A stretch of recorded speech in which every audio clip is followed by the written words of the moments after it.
Good evening, everyone, and thanks for joining us here on the Upon Further Review podcast. I'm Eric Dudkevich, better known as Dude, alongside the coach, Shannon Griffith, and we're taking you up for the next hour or so for the Upon Further Review podcast this week to kind of break down the sectional championships from last Friday, as well look ahead to this coming Friday's regional games across the area and across the state.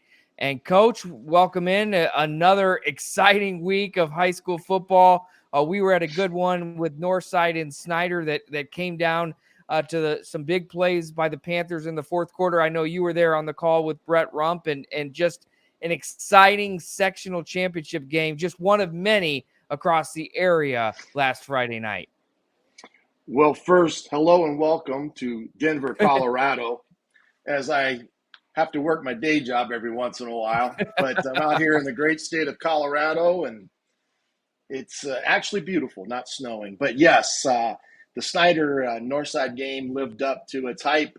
It was a great rematch, two evenly matched teams.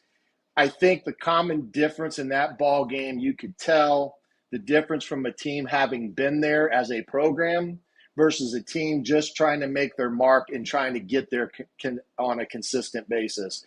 Northside made some critical mistakes at times, and Snider made the big plays when they needed it. And Luke Haupert ends up directing a 15-play, 97-yard drive where he basically converts a 4th and 2, hits Juarez one-on-one against Tay Johnson, and then completes the touchdown pass to Ferks. What you would expect the senior quarterback to do of his caliber. And we'll get a chance to talk to him a little bit later tonight. Yeah, great. We have a great show for you tonight. We have 3 guests that will be joining us. First, in just a little bit, we'll be joined by Brett Fox from the Columbia City Eagles. Coach, they get their first sectional championship since 1993 in exciting fashion.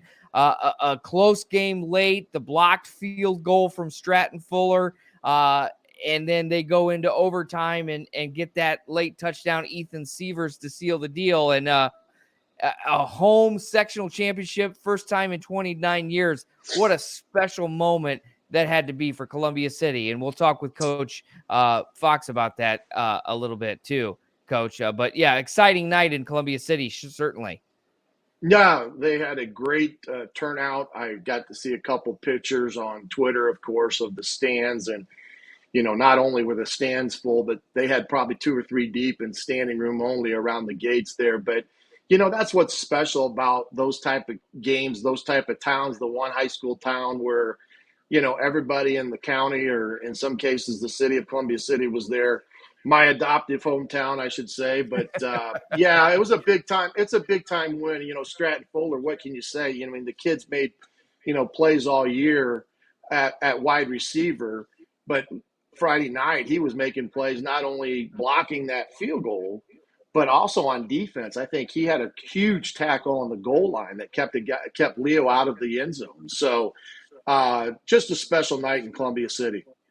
Yeah, and also joining us later will be Snider quarterback Luke Haupert. Of course, we touched on the Panthers' big victory, and then later Brent Knuckle, the head coach from the Bluffton Tigers, talk about a sectional drought. Their 34-year drought is over. Their first sectional title since 1988, Coach, and really a special thing brewing there as well in Bluffton for them to come out of that sectional. Really a surprise, to say the least.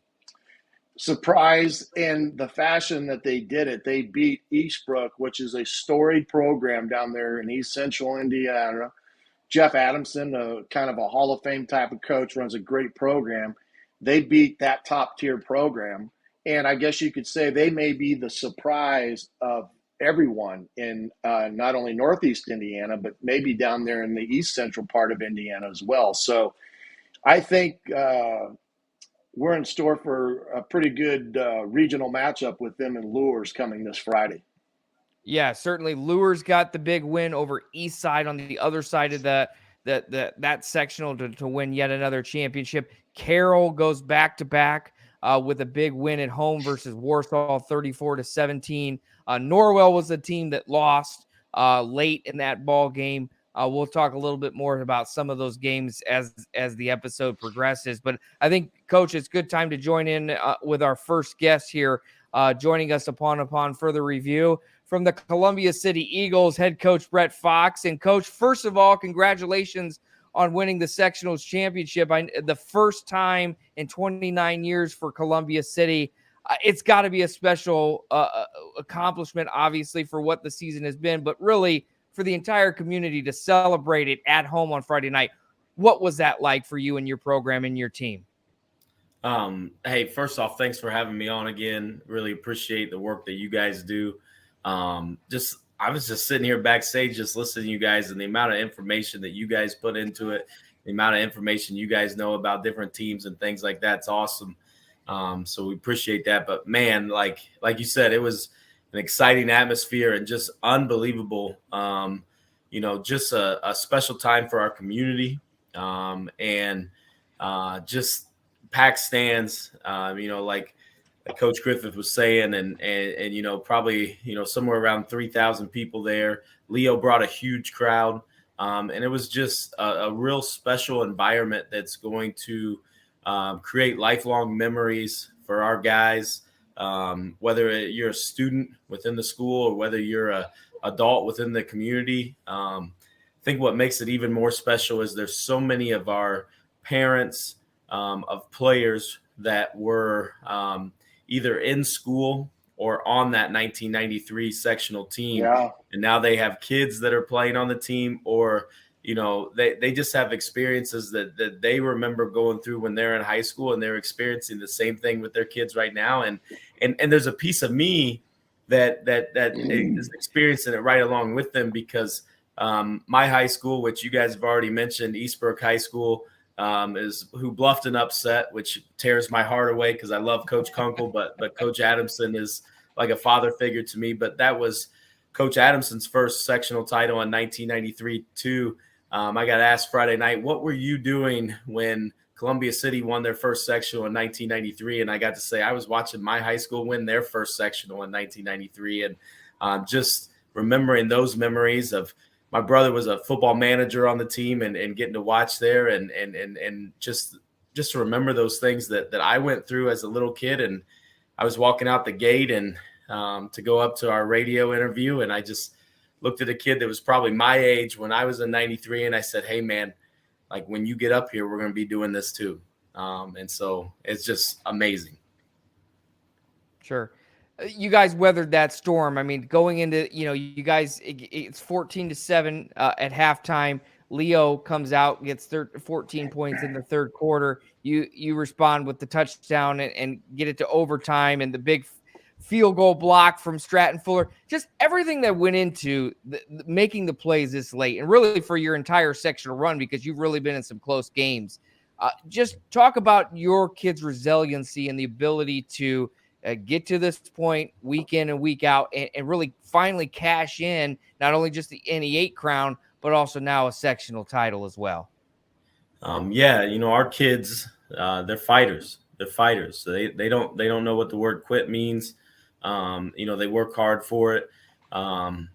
You could see, Coach Dorfler is one heck of a coach, and the some of the adjustments that he made offensively got to us, and they got a couple scores on the board in the second half. And when they took the lead, you just had this sense of doubt, I feel like, coming over some of our guys. And we just turned to them and we said, hey, we've been here before. Leo hasn't been here before in this kind of situation. And so we just need to just be us, and don't worry about it. We're going to make plays.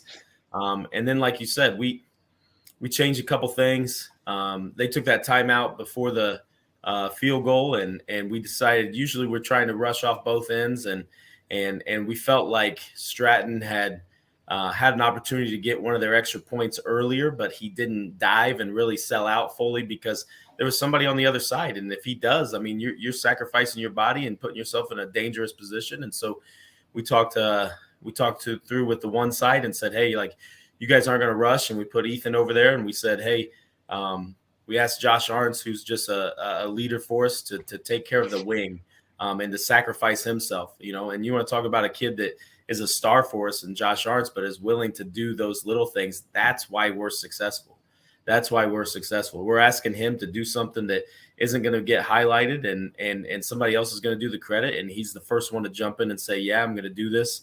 And I looked at Stratton and I said, you're going to block this field goal. And his eyes were huge, and he's looking at me, and I grabbed a hold of his jersey, and thank God his dad's one of the coaches on our staff, so he's not going to yell at me for, grabbing onto his jersey like that, but grabbed onto his jersey, pulled him close. And I said, I'm serious. You're blocking this. Like you're blocking this. And, just to, Coach Griffith, you can speak to this. I mean, when a kid believes the words that you're saying, like, it inspires you more as a coach to just give them everything. Give them everything that you have. And that's what my guys are doing right now. And, and that's the way that we play. And it makes me look good when I'm not really doing that much. Our guys are just amazing. Yeah, that trust factor that you show in your players gets reciprocated back to you, especially in moments where things are a little bit out of whack and you're uncertain, and you didn't let the thing that I hear there is you didn't let the doubt creep into your minds, other than maybe for a second or two before it got corrected. But I'm looking at these stats, and you talking about two evenly matched teams. You both had about the equal number of plays. There's a differential of about 6 yards in total offense. Time of possession, that was skewed a little bit towards them, but everything else, rushing yards, passing yards, the big difference is fourth down. You're 4 of 11 on third down, and you held Leo to 2 of 13 on third downs. That's pretty incredible from your defense. Absolutely. And our defensive coordinator is Jeff Clark. He's been at Columbia City, I believe, for 39 years, which is longer than I've been alive. I always like to point that out to him, but it's the same thing. Like, I mean, he's been coaching forever. He knows defense, and our guys believe in him. And it's such he has such a great relationship with our kids that he knows what they're capable of doing and what the other team's trying to do. And he puts us in great situations on third down. And I really feel like one of the big keys was Leo's last fourth down try in regulation, where we tackled their their running back for a loss on 4th and 2 and tackled him 2 yards deep in the end zone. And I think it kind of, I don't want to speak for him and Coach Dorfler, but I think that they kind of got down there on 4th and 2 and said, I don't know if we can go right up the middle, and we're going to test the outside. And Stratton Fuller and Cohen Payne came flying up, and Josh Arntz was there to take on the block, which allowed these other two guys to step in and do their job. And our defense, I think we've been overshadowed a little bit with our defense because of how great Norwell's defense has been within our conference, and rightfully so. They've been great, but I think our defense in tough situations, they rise to the occasion, and they play just unbelievable how they play. And it's kind of that, you remember when the Colts went to the Super Bowl, it was kind of bending, and then you get in a situation where you need a stop, and they made those stops. And that's kind of what our guys did in some of those situations, and kind of what we did against Wayne as well. Yeah, your defense has been playing some championship caliber defense, and there's no question you're ever bit as good as that Norwell defense down there in Ossian. We saw it in the championship game a couple weeks ago.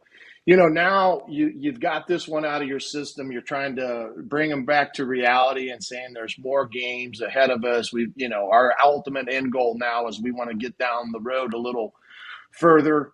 And now you've got the Kokomo Wildcats coming in, a team that is similar to what you guys do. They're a little bit more wishbone-ish, I think, from what I'm seeing and hearing from. But have you talked to Jason any about their contest with Kokomo? Because that game got away from them earlier in the year. I mean, they really probably should have beat them. From what I'm understanding after talking to him, they kind of got away from them. Have you had a chance to talk to him and talk about what they did against that Kokomo offense? I haven't talked to him personally about it. I think I have watched the game several times. You know, that being on YouTube and being able to see that. You know, I actually watched it week one and kind of had that feel that they were playing great defense and the crazy thing is, I mean, um, just look at the progression that Jason made with that team from week one to, you know, our last game with us was incredible, but I haven't gotten a chance to talk to him personally about it. You know, just kind of one of those things like we are good friends. We'll text each other, but it's just kind of, I, I don't want to go there right now. Just with I mean, I feel Well, so sure. bad that somebody had to lose that game, and we were, you know, joking around at the overtime coin flip, and I was like, dude, like, I wouldn't want to be here with anybody other than you, and I'm this is freaking awesome, and we both, you know, just said, hey, like, this is awesome. So, but um, yeah, Kokomo is dangerous, man. Like you said, I mean, they want to control the ball, and I think they kind of did that, and Leo was kind of trying to find their footing with who they were going to be, and Kokomo took advantage of it because Coach Colby, you know, has them in a situation where Kokomo already knew who they were, and they're well established, and um, they just, yeah, I feel like they a couple things slipped away from Leo in that opportunity, or it could have been a much closer game. Well, you've got a quarterback there that, again, with what they do, I mean, they're not going to put the ball up in the air quite a bit, but he's thrown for about 500 yards, but he's their leading rusher with 11, almost 1,200 yards. So not only you got that to deal with, but you also got Story, who's also another running back that's got 1,000 yards, and then a kid by the name of Name, a senior, I'm assuming wingback that's also got about 800 plus yards. So they have a formidable rushing attack, a little bit similar to you with some different, kind of a three-headed beast, so to speak. Right, exactly. I mean, our game is going to kick off at 7:30, which I'm not sure what the other games are going to kick off, but we'll probably be done by 8:30. I would guess. Just both of us running like that, but I mean, yeah, their quarterback is an exceptional athlete. I mean, you know, and what's crazy about it is it'll be 1st and 10, and they're going to call a quarterback sneak, and he's going to get him 9 yards, and you're going to be like, "What the crap just happened?" Like, and Yeah. like, who calls a quarterback sneak on 1st down? And it's kind of smart in that situation, and like you said, they've got several just weapons that they can go to and they can attack, and it is similar to us, you know, and formation wise and things like that. Like the one thing I am looking forward to is I feel like we can sit there and we can. It may be a calm week for our scout team getting yelled at because we can simply call out our own plays and say, hey, all right, we're going to run this, you know, this play, like, you guys know how to block this, kind of thing. But then to know that they're going to be able to do the same thing on the other side. And you know what's fun about it, as similar as our offenses are, our quarterbacks couldn't be any different than that, and it allows you to have the flexibility to do so many other things. Yeah. Coach, the defensive side of the ball, battling against that, you know, that wishbone. Just talking to me, knowing kind of that style of offense. How does that, you know, you mentioned it with the scout team as well, but just the benefit of that as well, and just stuff that you've preached all year that will translate to this regional championship game and your preps for that. Yeah, we just talk about, you know, being patient, and it's kind of a different style of offense, but I mean, we get to face something similar when we face Huntington North, where we explain to them that you're going to have long drives.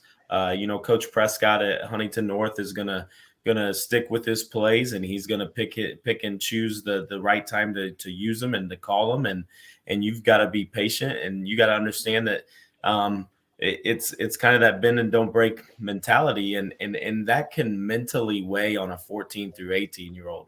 And so you got to keep them even keeled and allow them to kind of go through that process and really encourage them that hey, like you're on here, you go, and they may have a first down and 10 at the 30-yard line after 4 straight first downs. Well, you got to rethink it. It's a new set of downs, and we've got to be focused on first down, and you got to be focused for 4 straight downs, because they're going to put themselves in a situation where they can go for it on 4th down, because they're going to have 4th and short, because they're satisfied with getting 3 yards at a time.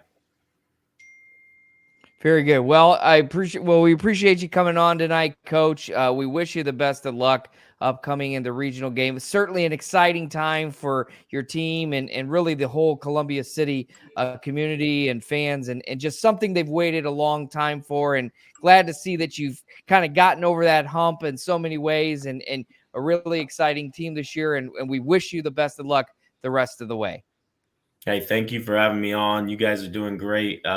Just like I said, you guys I just listened, and great information, and just I can't be thankful enough for the work that you guys are doing and the way that you highlight us. And as a coach, I am so excited that the next guest for you guys is going to be a high school player, because that's one of the things we talk about with our guys is how to be humble, how to go on here, how to talk, how to express yourself, how to just do that. And I can't tell you how pumped I am to see that you guys have a high school guy coming on next, and just giving him some publicity as well. So thank you for that.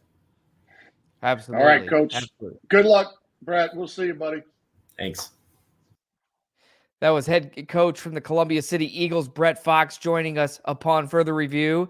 And Coach, another big one for this team, but this team has risen to the occasion. Columbia City has week in and week out, whether it's been a close game or some of the more lopsided scores that they've been on the beneficial side of. But this is a team that's ready to take that next step, and I think they've proven it through their play really all season long. Yeah, I mean, they're a team right now that has a lot of confidence, which is very, very helpful when you get to this point in the year. But they're spreading it around. I mean, there's not one player they're relying on all for everything. They've got Arntz and Getz and Fuller and Sievers and Piper, and you can just keep going down the line of the number of guys that have, contributed to their overall success, not just offensively, but even defensively. Absolutely. And another big one coming up this weekend. We'll go ahead and look at what they'll face. The Columbia City will face the Kokomo Wildcats. Another home game for Columbia City. So another chance to add to some hardware. It should be an exciting one. Number 7 Kokomo comes to town, an 11-1 team that's in the number 7. So that should be a fun regional championship, one of the many games this weekend. And Coach, we'll go ahead and move on now to Class 5A, and our next guest joining us here upon further review from the Snider Panthers, we have quarterback Luke Haupert. Luke, thanks for joining us first of all, and congratulations on the sectional title. Glad to have you here with us tonight. Just how you're feeling right now coming off that big win Friday night against Northside, and the Snider Panthers still playing. Yeah, thank you for having me on. It's good to be here. It was definitely an exciting moment for the whole team, and for the coaches to get that win under their belt. And in the past couple of years, Snider has definitely fallen short of a sectional championship. So it's great to be a part of a team that can get the job done and win a sectional title for everyone and all the Snider fans and all the previous players that Snider has had. Sure. It's been a drought for Snider. Maybe the longest drought in school history. I think it was. It's certainly in the longest drought in like 25 years. For sure. For you guys, the last several years especially, you've been part of that team. You've been the starting quarterback for this team. Knowing that, what kind of extra motivation perhaps has that served for this team to hey, this is our last chance. This is our last year for you as a senior, this opportunity to get some postseason hardware with your remaining time at Snider, and how that all helped you guys this week. Yeah, so I mean, we've been even talking about it since our freshman year. We knew that we were going to be a special class. And being the Snider quarterback since my sophomore year, and not achieving the goals that we have achieved this year is definitely a great feeling. And, it definitely motivates us more to, grab the ultimate goal, because it's in reach for us, and we're just happy to be here. And we're even more ready to put the work in, this week for Mishawaka and more games further down the road. Sure. Take me back to Friday night. You guys were down 9 late in the third quarter. Things starting to look bleak, and then the corner turned. You guys get some big defensive stops.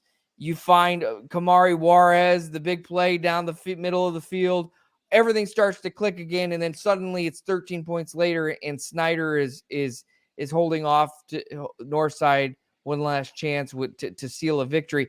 That fourth quarter of play, what was that like on the sidelines, and really what, from coaches to players down, the message that was trying to be conveyed as that sectional championship game was playing out?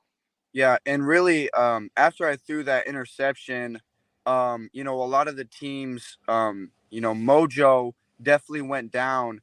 And I talked to myself, and I said, hey, this could be your last high school game. You need to turn things around. You need to talk to your alignment. You need to talk to your receivers, get everyone pumped up again, because, and Coach Tittman talked to me a couple weeks ago about, in the playoffs, things aren't going to go our way, and you're going to face adversity, and you're going to have to find your inner self to overcome that adversity. And so when we're down going into the fourth quarter, I grab the whole offense. I'm talking to them on the sideline, saying, hey, this is where we really need to find who we are and, care for each other in these moments.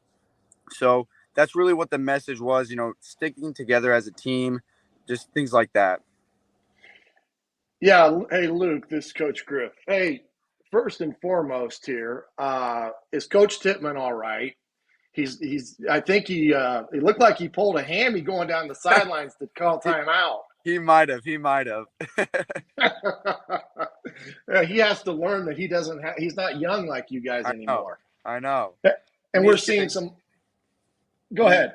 He needs to get a couple warm up minutes in before he does things like that. Well, here, let me set the table for this and how this happened, because it was actually Northside had the ball like on the 2-yard line. Yeah. And evidently they came out in something that I don't think Snider was particularly anticipating. Right. And Coach Tittman ran down the line. Well, the ball gets snapped. I don't hear any whistles. Now, I'm not going to say I can hear it up in the press box calling a game. For sure. But Northside scores. Yeah. But they give him the timeout that he called. Yeah. Well, after that, Northside then proceeds to get a 5-yard penalty. And then ultimately, he took 7 points away by giving up his hamstring to call a timeout. So he definitely did. There's a little bit of an unsung hero in there somewhere. Right. Here's what I want people to understand, and this is, I think, what I respect about you as a quarterback at Snider High School. You're not going to sling it 50 times a game. Mm-hmm. You're going to have a plethora of talent around you. Right.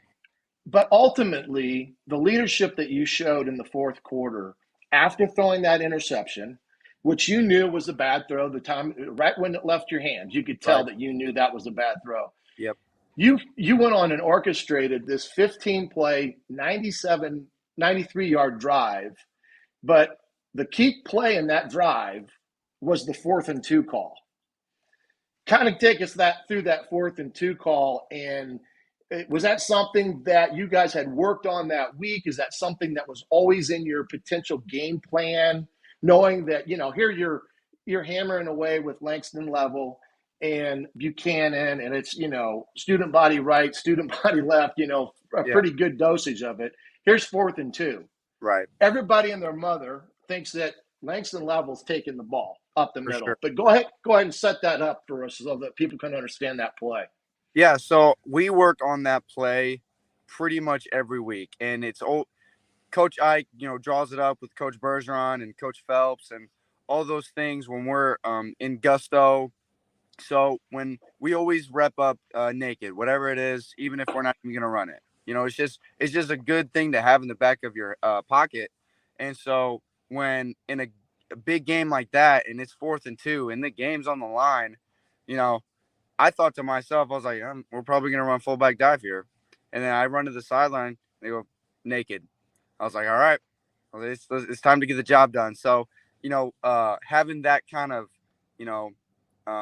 integrity to, call that play is definitely the reason why we had success in the long run. Mm-hmm. Now, speaking as a former quarterback and getting the call on 4th and 2, putting the ball in your hands. Okay, that's first of all, that's every quarterback's dream, is that it's 4th and 2, games on the line. I want the ball in my hand. For sure. The second thing is when you call naked, the first thing you think of is I got to make a great fake here. Yep. Right. Yep. And then the third thing is that when you come out of that, turn out of that fake, the first thing you hope is that you don't see a defensive end there ready to knock you out. Right. Definitely. So that was one of those plays where it was nothing but green grass there for you. I think you end up getting about 5 or 6 yards off that play. Yeah. But what enabled that was that enabled the pass to Kamari, right? Because now I want to hear the concept behind that throw, that pass, because you've got Juarez against Tay Johnson. Mm-hmm. Okay, I mean Tay's got the height on him, right? But you're into the wind as well. Yeah. So what kind of take us through that play call? So the safeties were they were really shallow. They were in the box, and not necessarily in the box, but they were definitely down low. And when I'm dropping back, I see my left tackle kind of lose his grip of the end, so I have to step in the pocket, and I shuffle about twice, and I definitely throw a bad ball. It's into the wind, and it was a pretty gusty wind that night. Yeah. And so knowing Kamari and me and Kamari, we've been working on our chemistry since 7th grade. With all the 7-on-7 stuff that we do in the off season, we've been working on our chemistry for a long time, and the trust was just there. And for me to just throw that ball up, knowing that Tay Johnson was on Kamari, I had complete trust in him, and he made a momentum changing play in crunch time and when that needed. Yeah, that was the second one, and consider the 4th and 2, and then of course she hit Ferks, who makes a great catch in the end zone. To give the go ahead. But you actually had hooked up with Juarez earlier in the game on a little basic 3-step out route that he took and turned into like a 40-yard touchdown. Yeah, that kid has got so much speed. It's crazy how I call it quiet speed because of how fast he is. But as a group, that final drive was a pretty special drive to win that ball game, and I appreciate it from the quarterback spot, having watched it and gone back at times, just the command you had on the field with your fellow teammates. There was no, I didn't have that feeling of we're not going to get this done. Right. So I commend you for that. Mm-hmm. Now tell us a little bit about Mishawaka here before we let you go and do what you got to do as a normal student athlete, which is study. Yeah. But tell us a little bit about what you think of Mishawaka and what you've seen of them. Yeah, I mean they're definitely a good team. They play hard, they play fast, they play to the whistle. They're very disciplined. So you're not going to catch them off guard. So we're going to have to take chunks out of the just marching down the field, taking chunks out of chunks. So things like that. And they don't like to get anything behind them. So they run, really zone defense. So, things like that. But we're just very excited and, very happy to, be in the presence of a regional championship. And they run a little bit of a specialty offense, kind of the wishbone, kind of what Warsaw ran against Carroll. So for sure. your best defense is for your offense to stay on the field Friday night. Definitely. There's my little coaching tip to you. Yeah. And then throw it to the guys in your colored jersey. That's the other coaching tip I can give you from a quarterback's perspective. For sure. Certainly. All right, dude. Yeah. Well, Luke, we appreciate you joining us tonight on Upon Further Review podcast. And I know a big one coming up this Friday night in the regional championship, Class 6A or 5A rather, as the Snider Panthers travel to Mishawaka to play the Cavemen in a regional championship matchup. Number 1 Snider versus number 4 Mishawaka. Luke, thanks so much for joining us. Good luck to you and the Panthers the rest of the way. We'll certainly be watching and see how things turn out Friday night, but it should be a fun one. And we're grateful that you came on this week to join us upon further review. Yeah, thank you for having me, guys. Thank you. It was fun. All right. See you, All Luke. right. Thanks, Good luck, Luke. buddy. That was Snider quarterback Luke Haupert joining us on Upon Further Review. And Coach, we'll go ahead and get rolling into our next interview here. We got another guest, and this one's a big one, Coach, because this has been a long time coming for this school and this team as well. Joining us right now on Upon Further Review is Brent Knuckle, the head coach of the Bluffton Tigers. Coach, congratulations. First sectional title for Bluffton since 1988. Dramatic fashion in the way you guys did it. And really, you guys have become really hot as of late as well. Just how special is it for this Bluffton community to what you guys were able to pull off Friday night?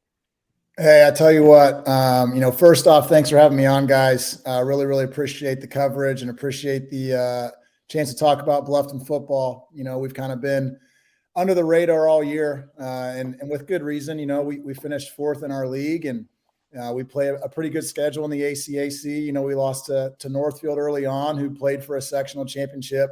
We lost to Adams Central, who just won a sectional championship.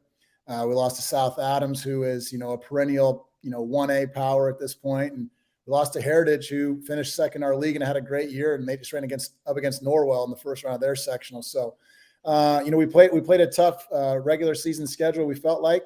And you know what? Things just happened to click for us the last 3 weeks. Could not be more proud of the group of kids that I'm fortunate enough to get to coach every single day. They are the reason why we're doing it. I'm just a guy who stands on the sidelines and claps occasionally and whatever. And, they're the reason why we're winning. So I'm just so proud of them, for our school, for our community. It was a special night on Friday, and to do it against an Eastbrook team, against, a great coach like Coach Adamson, and, one of the best two-way programs in the state of Indiana. And the tradition that they have, that kind of made it all the more special. So we're flying high right now, man. So I know we got a big one this week, but, we took a lot of time to enjoy it. It's been since 1988. I don't even know if you guys were alive. Well, I was a junior at Ball State, so I was 3 years old, but I was around. Yeah, I was barely here as well. I got a lot of white here too, Coach. So yeah, I know. I was barely around here as well. So it was just an awesome night. And for our athletic director, Steve Thompson, he was a captain of the 1988 team, and he got to present us with the trophy that night. That's so cool. that made it really, really special for him and for our whole football family. Sure. Talk about your team's resiliency. You mentioned the losses that have come along the way with just playing such a tough ACAC schedule. How did that set this team up from what they took away from playing the Adams Centrals, the Heritages, the South Adams of the world? How does that help this team in the postseason? Because year in year, you guys have been able to, I think this is the 4th straight year with 7+ wins. So you guys have been able to put it together year after year, even as kind of a middle of the pack ACAC team. Yeah, I think our schedule does us a lot of favors. The last 3 years in sectional play, though, we've ran against a Fairfield team who would have probably been a 3A school if they would have redone the count at that point. But they were tremendously coached by Coach Thacker up there at Fairfield. And then we ran against Eastside the last 2 years, and nobody was beating Laban Davis the last 2 years. So our conference schedule, I think, does a good job preparing us. We moved sectionals this year. We went against Blackford, who was a little bit down, but, Coach Seahigh there at Blackford, they do a tremendous job running their stuff. They're hard to prepare for. And then, the last 2 weeks, we went against 2 perennial powerhouse teams in 2A, in Tipton and Eastbrook. So getting the chance to refer to our kids and say, hey, we've played against South Adams, we played against Heritage, we played against Adams Central this year. These guys are in that class. And, when you look back at each one of those games, with the exception of Adams Central, who's really, really freaking good. If a couple plays go our way in those games, maybe we pull off wins there. Not taking anything away from those teams, obviously. So the schedule we play, we feel like it set us up this year. We got a favorable draw, we thought, and our kids just bought in. Like I said, there's nothing special about what we've done as coaches. It's the fact that our kids started believing, and when good things start to happen, that momentum gets rolling. It's kind of hard to stop at times. Sure. Coach, the defense, the turnovers that you guys, I think 5 turnovers against Eastbrook. Just talk about the growth of that unit and to be able to on the big stage, come together and really put a solid game plan together and get the job done on the defensive side of the ball. Yeah, I don't think our defense has got enough credit all year. My defensive coordinator, Todd Morgan, he's another Bluffton grad. He played on one of the last sectional teams to make it to a sectional final. But he was a great player for Bluffton. So he's got a lot of pride in our school and what we do. And he does a great job with our defense. We're a young team. We only have 3 seniors on the roster, and really only 2 of them are seeing the field right now. So it took a little while to gel. But one thing we pride ourselves on is being fast.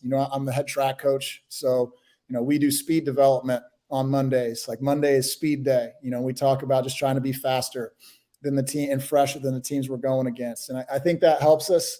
We don't have the 280-pound, road grader defensive tackles that you see in the SAC or the NE8.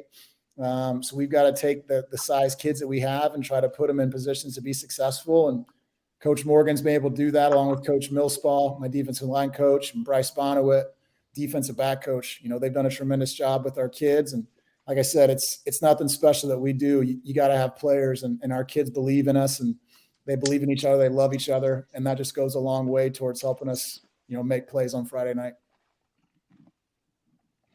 Hey, Coach, we're looking at some statistics here by some of your kids. Your quarterback, Braxton, he's got about 1,200 yards. He's also shown the ability to rush the football. And then you've got Cruz, your running back, who's almost got 1,500. Talk a little bit about him, because that's pretty good work for a kid at the high school level to have almost 1,500 yards rushing. Yeah, and Anthony is, he's all of maybe 5'5". We'll call him 5'6" on the podcast. But and he's one of those kids who's been in our program, for all 4 years. Like I said, he's one of our 3 seniors. He's a captain. He's a kid that every program, in the area would take on their team. He's just a tremendously hard worker. He's a fantastic teammate. He runs the ball so hard, and he gives everything he's got. He's, like I said, he's 5'5", 5'6", 150 some odd pounds, and he got 25 carries against Eastbrook, and went for 225 yards. You know what I mean? And he would have been ready to take 10 to 15 more if that's what it would have taken. So he's just a tremendous football player. He's not going to go on and play in college by any means, but he's having a heck of a senior year. So just so proud of him and the kid he is and the leader he is. And he makes us go, without a doubt. Well, we had your nemesis, Mr. Fox, on here earlier. Now we won't tell you what he said about you, but you both are kind of in the same boat. You're both at schools that have not had sectional championships for a period of time. So this is all some new in your own areas, but in a community that really gets behind these type of teams that start getting rolling and stuff like that. Now you get the next task of coming up to Fort Wayne to take on Bishop Luers. Let's talk a little bit about Bishop Luers, what you've seen of them, and kind of some thoughts as you head into that matchup Friday night. Yeah, Foxy and I've had a lot of fun this weekend. I think we've sent each other about 10 to 12 pictures of our trophies at various parts in our houses. So our administration is going to be lucky to get those things away from us. But I love Coach Fox. He's done an amazing job up at Columbia City, and obviously rooting hard for him as they play Kokomo this week. Want to see him go on and do great things. But you mentioned Bishop Luers. Like I said, we were fortunate enough to go against Eastbrook, who is, one of the best two-way programs in the state of Indiana.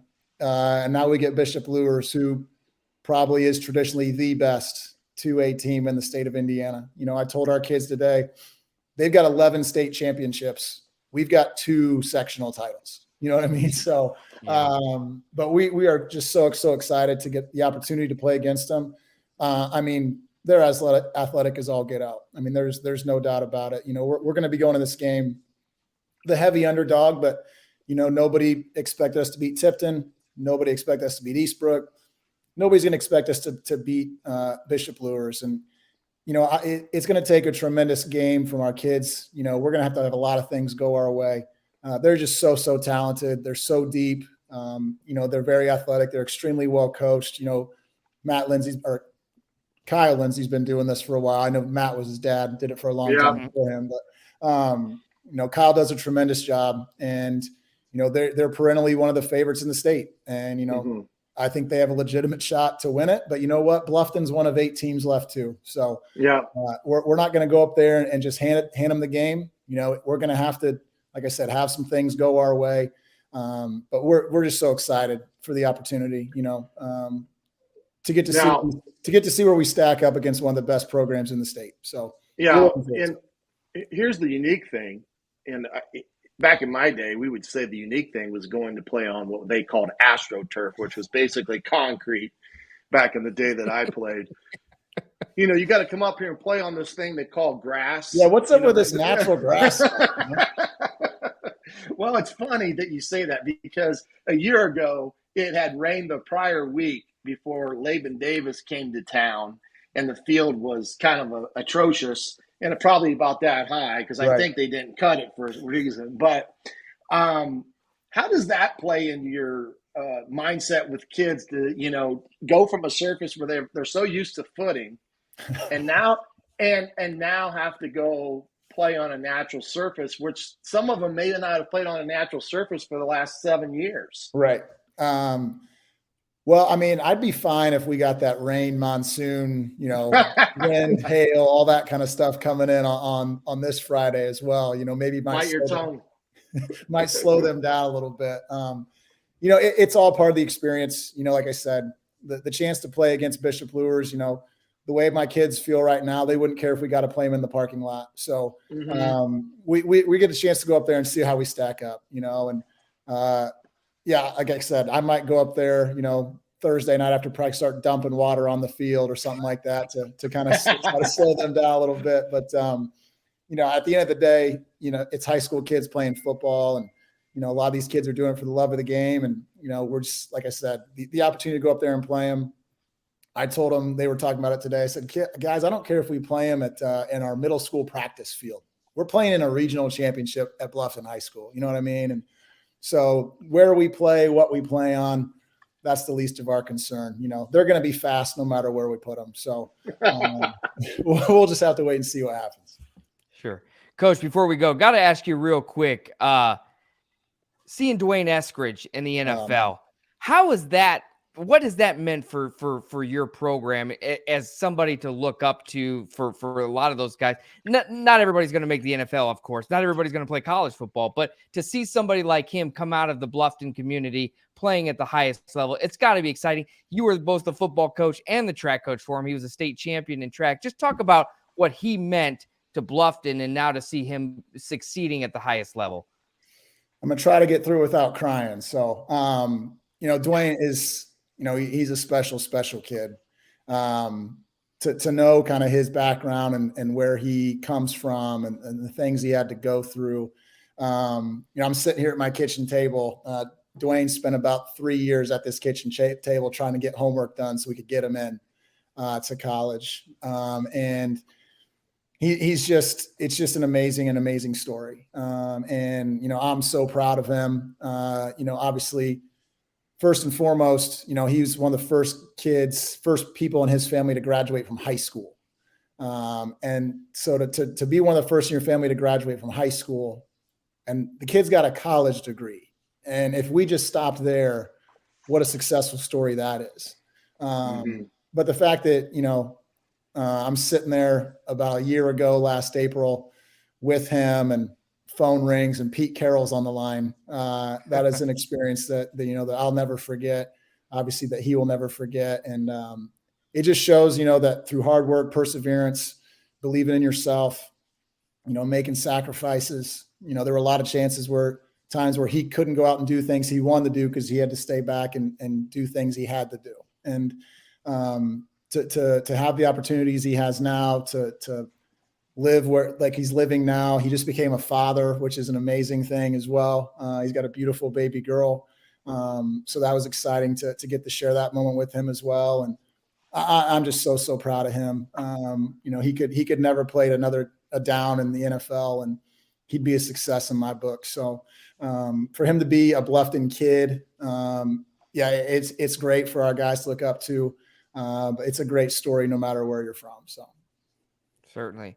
Well, we appreciate it, and we certainly wish Dwayne Eskridge the best in his. He's off to a pretty good start in the NFL, and it's great for the community to see him do that. And Coach, we thank you for coming on Upon Further Review this week. Best of luck to you at regionals as you head to Bishop Luers on Friday night to take on the Knights, and you guys are 4 straight wins, so you guys are red hot, and you guys are in it. And this time of year, that's when you want to continue to play football, and we wish you the best of luck. Yeah, I appreciate it, guys. Appreciate you having let me come on. Would love to do it again sometime. And hopefully the Tigers can keep winning games and we can talk some more ball. So I appreciate you guys a whole lot. Thank you. Thanks, Certainly. Coach. Yep. Thank you. That was Brent Knuckle, the head coach for the Bluffton Tigers, joining us Upon Further Review. And wow, Coach, pretty cool story to see what the impact he had on Dwayne Eskridge's life. He said sitting at the kitchen table for 3 years, just helping him get homework so he could get into college, went on to Western Michigan, D. Eskridge did, and now playing for the Seattle Seahawks. And, this Bluffton team under Coach Kunkel in 6 years, 39-26, but like I said, consistently winning 7 games or more. They were 4-6 a year ago, but this is a team that when it comes tournament time, they're not a team to mess with either. We had their game. I think it was 2 years ago, 3 years ago. Me and Shane Alvarado actually went down to Bluffton and called their game against Eastside. I think it was the first round of sectionals, if memory serves me correct. But even at that time, I thought they had a pretty good program, and they played about as good as they could play against the a Laven Davis led team that kind of takes the wind right out of your sails. But yeah, I think he's done a tremendous job. Bluffton's had their ups and downs. I mean, Casey Kolkman was down there for a while, had some, good teams. And now he's having a chance to put his fingerprint on it. And I think something in that Dwayne Eskridge story gets lost sometimes with coaches. Coaches coach to have an impact on a young man's life. What he did for Dwayne Eskridge will have an impact for years to come, well beyond the game of football and all that. So those are the type of things that coaches talk about when you have a kid like him and finding ways to give him chances and opportunities, and he takes advantage of it, and then that betters his life. Those are the things that sometimes get lost in the shuffle of the game of football and who won on this day and that day, so forth and so on, what's your win-loss record. But that's the reason why coaches coach, is for that particular story right there. And that's just one of probably many that coaches had the opportunity to have a positive impact on a young man's life.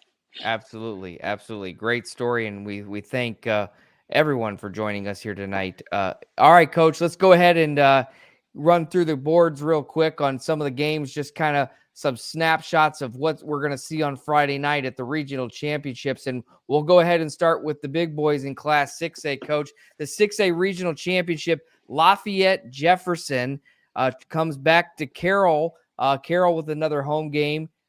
This is a big one with, regional. So Carroll gets that western side of the state sectional rather than getting Hamilton Southeastern or those teams down here, Indianapolis. So, Coach, this should be a good one of 2 quality teams that seem, people familiar with the names because of the success that both teams have.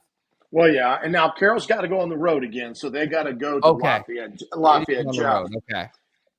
So that'll, again, introduce a uniqueness to this because that's a little further trip than it was to Penn. Yeah. Lafayette Jeff, just my days in coaching has been one of those programs that has had their tradition rich. They are a very good program over there in the West Lafayette area. This will be a very good contest. But I don't know right now. Carroll's playing awful good, both offensively and defensively. They're just, they're getting a productivity from about everyone on the field. And it was witnessed to on Friday on what they were able to do against Warsaw. So I think Carroll's got a good chance to get to that semi-state final, and who it may be Hamilton Southeastern, it may be Westfield. We'll have to wait and see. But I think this is a good one. Be a good game. Yeah. Carroll 35-7 winners over Penn in the semis, and then Warsaw 34-17 last week. So they continue to look good, just giving up 8.4 points per game on the year. 5A, we talked to Luke Haupert earlier in the evening. Snider travels to Mishawaka, battle of top 4 teams in Class 5A in a big regional matchup. Both teams sitting at 10-1, Coach. And this, all these games, really, I mean, when you get to this point, right. These are good teams and good games. And Snider continues to roll after their loss to Carroll in week 2. And they get by Northside, and now it's another tough challenge against the Cavemen of Mishawaka. This is Bart Curtis, his former high school, the head coach at Warsaw. One of his assistants has taken over that program. So they run the very similar offense to what Warsaw ran against Carroll. I assume that Coach Tippmann and Doug have talked a little bit by phone about what maybe they did or, didn't do, or what worked, what didn't work. But this will be a good matchup from the standpoint you're going to take two programs that have a little bit of tradition in it, but it's going to be the battle of the offense. Can the Cavemen stay on the field and take away opportunities from Snider, or can Snider be a ball control offense, keep Mishawaka's offense on the sideline, make them uncomfortable, as we saw Carroll do to Warsaw? Yeah. Mishawaka's lone loss to Northwood, which is number 3 in Class 4A, about midway through the season. So 2 very good teams there. 4A, we talked about it a little bit with Coach Fox from Columbia City. They welcome in the Kokomo Wildcats. Yes, Wildcats with a K in Kokomo. Not a spelling error there for those watching the video at home. But another top 10 matchup. Kokomo 11-1, a very good team, flying high all year long. Their lone loss to Lafayette Jeff, who's going to play Carroll.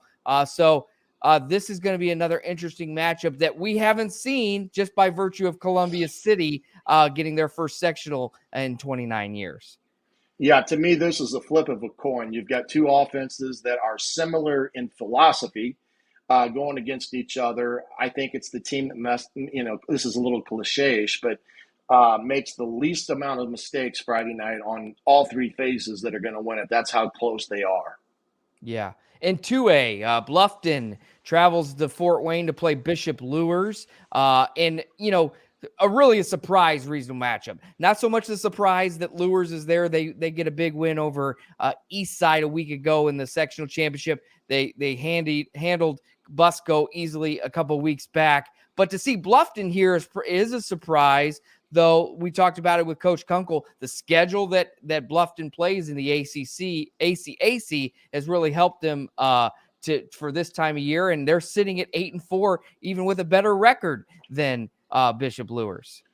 Here's the thing about this game on Friday night, and now we've put in to cover this game for 1380, which will be a stream-only game as Purdue starts their season on 1380 on Friday. Again, if Bishop Lures can rush the football, I think they're very tough to stop. If Bluffton can force them into being a passing team, get one-dimensional, shut down the running game, they've got every bit of chance to pull an upset. That's the question mark. Can they shut down the run game? because they've got two great running backs, and that's going to be the concept of can they get those guys shut down. Sure. And our final regional matchup from the area, the 1A regional between Adams Central hosting Carroll of Flora, Carroll County, the Cougars. They come in, they're the number 8 team. Carroll County is Adams Central number 2. The Flying Jets are flying high again. I think this is a team that, again, can Adams Central do it again? But Carroll County, a formidable foe coming into Monroe on Friday. Yeah, this is going to be a great game. Both teams well coached, well versed in the fundamentals parts of the game. Adams Central and Adams County will be packed because Carroll County will bring a lot of people over.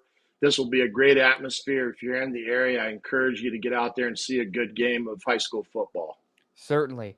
A lot of great games on Friday night, Coach, and that's probably going to do it for our show tonight. A lot of great games. Hopefully people can get out and see them. And just a reminder, go to our social media, like and follow and subscribe. We're on Facebook. We're on Twitter. We're on YouTube. Anywhere you download podcasts for your audio version, just search Upon Further Review, SAC, and you'll be able to find those episodes. You can replay them or download them there as you like. And of course, on Wednesday nights, this episode airs every Wednesday at 8 p.m. on 1380 The Fan and 100.9 on your radio dial. So another opportunity to listen to it each and every week. And Coach, boy, this season is flying. We're at regionals, and it should be another fun Friday night. Well, I'm looking forward to it, but first got to get a few things done here in Denver, and then I'll swing back to the Midwest. But I want you to know that I told Mr. Irsay that I was unable to lead the Colts. That's why they went with Jeff Saturday. There you go. There you go. Well, safe travels, my friend, and we'll hear from you on Friday night on 1380 The Fan. More details on the game of the week upcoming as well. But for Shannon Griffith, the coach, I'm Eric Dudkevich, the dude. We'll see you next week with another episode of Upon Further Review. Have a great football weekend.